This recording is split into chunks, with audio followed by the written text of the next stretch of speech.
I'm going to put you on blast so hard. So this guy, on top of being a really great reader and being really talented and an excellent story writer, also... Hugger. Yeah. Talk to me later about investment opportunities.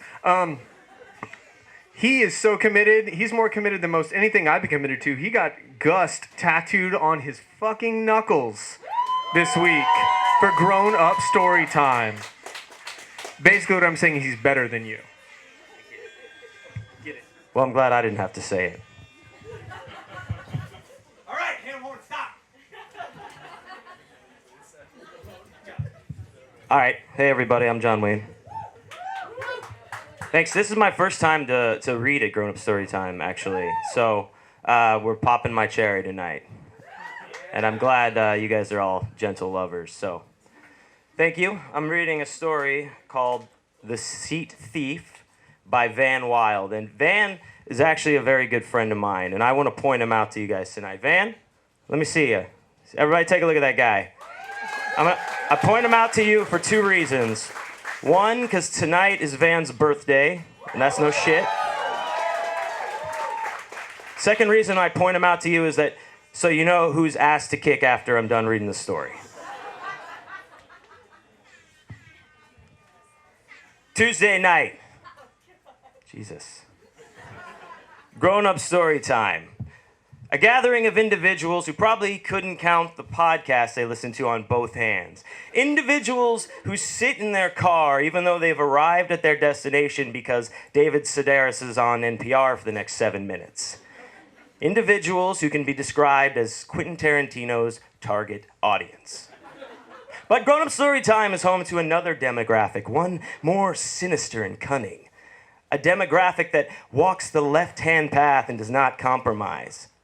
A demographic that does not look away when you catch it staring at you.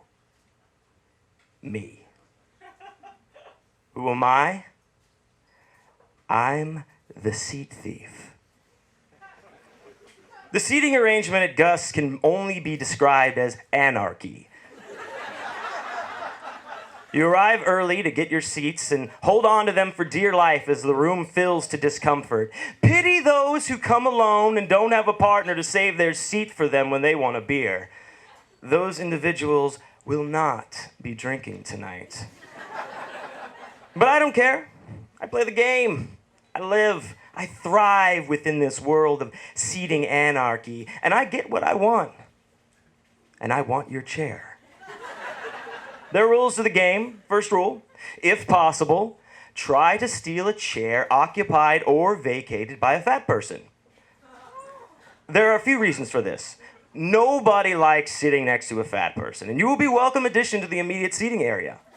If you are a fat person yourself, this is also an advantage because it will be harder to tell you apart from the seat's former owner, allowing you to ironically blend in. And last of all, fat people should spend more time on their feet anyway. Second rule, avoid eye contact.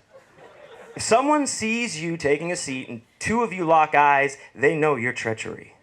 They know you've broken the social contract of seating. They will despise you and they will write about you in their blog. Third rule, move between stories. This is when most people get up, and the noise of meek NPR listeners purchasing drinks will cover the sounds of your movement. Alternatively, it is acceptable to get up during a John Wayne story, as that's when the audience members with wholesome values all walk out.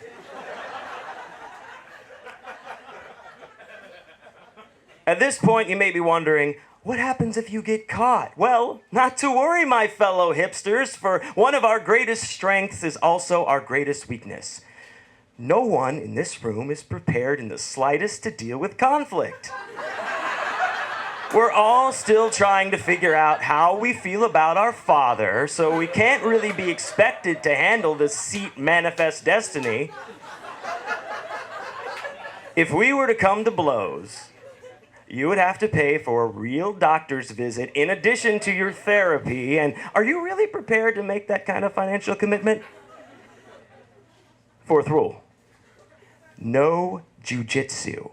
I know, I said a fight wouldn't happen, but there's a small chance one of the audience decided to bring her well-adjusted, athletic, chivalric boyfriend.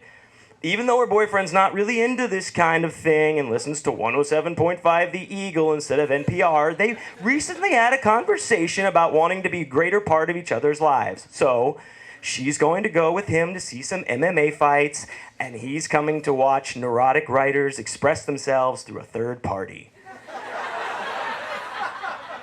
Anyway, he's glad he's here because he's been suspicious of her friend Steven for a while now. They text too often, and that's not cool. When Jared, the boyfriend, does catch you taking Felicity's seat, you're going to be able to choke him out before making your escape. Fifth and final rule, if you do have to choke someone out, do it during a John Wayne story. The audience will think it's just part of the show and applaud you. Thanks, guys.